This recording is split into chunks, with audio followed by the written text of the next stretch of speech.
This is Moshe, the Electric Israeli, and thank you for joining my channel.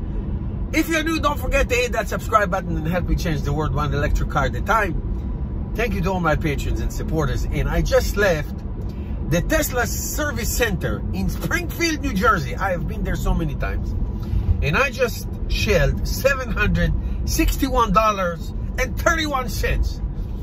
Well, Tesla is almost, not 100%, but almost immune from maintenance. There's not much to do on this car. But it is not immune from repairs. This car gets scratched.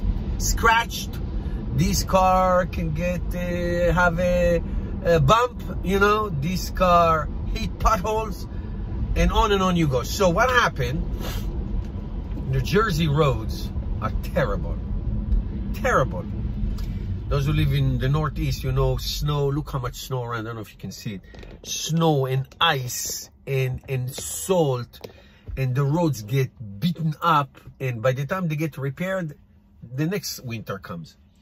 So I hit a nice pothole. It happened to me last year as well. This time on the right side, and the arm that connects the wheel and the body of the car got damaged, and the squeaking noise was unbearable. It's like if somebody with nails go like this on the wall. Horrible, horrible noise. It happened to me last time, and I fixed it last time.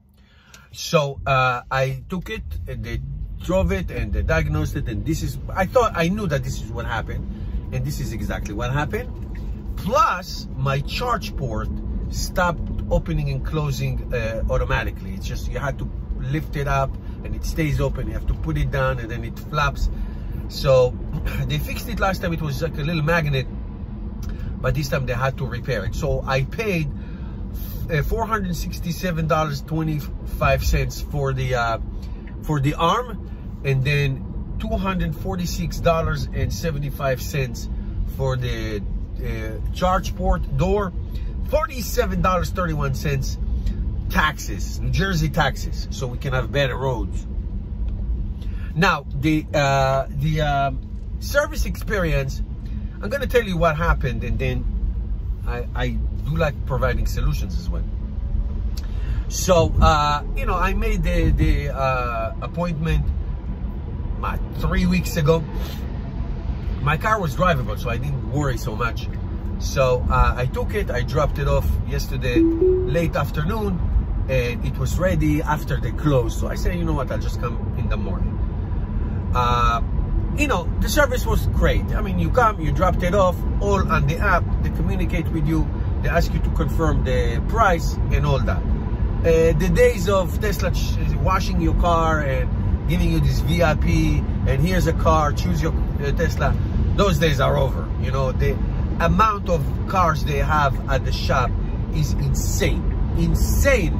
So many cars being serviced. So it's a good thing. Now, look, here's what I think.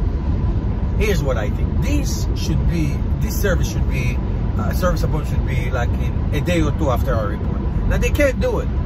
They have, where I live, they have one in, like I said, in Springfield, which is about half hour from my house, and there's one in Paramus, which is about an hour from my house.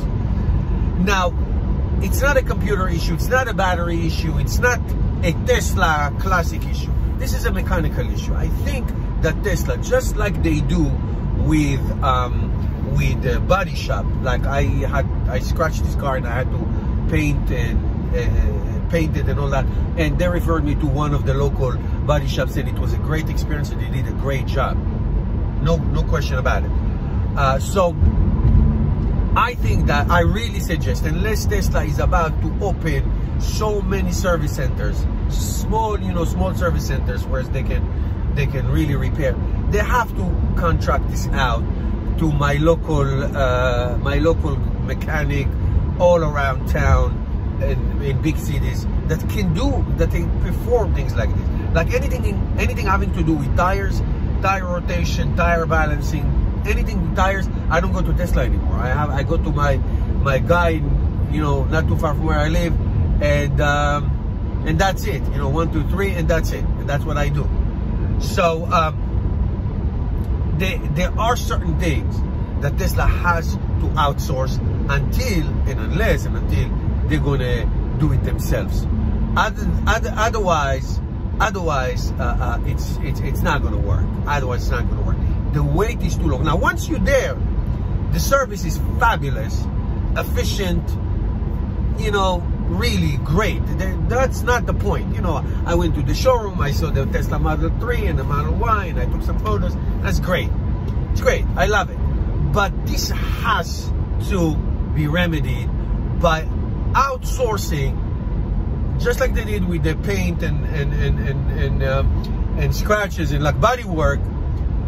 Has to be outsourced for some mechanical stuff that doesn't require battery technology knowledge, things like that.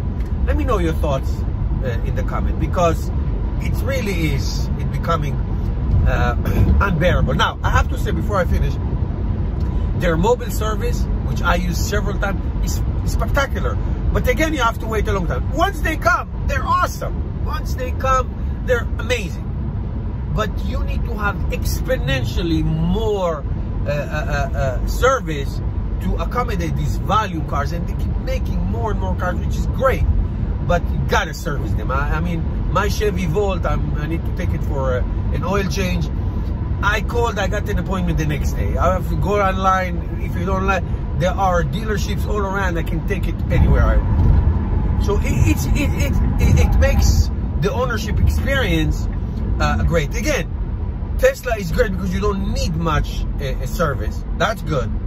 But it's not immune from potholes and scratches and pebbles. I mean, my friend has a Tesla Model Y.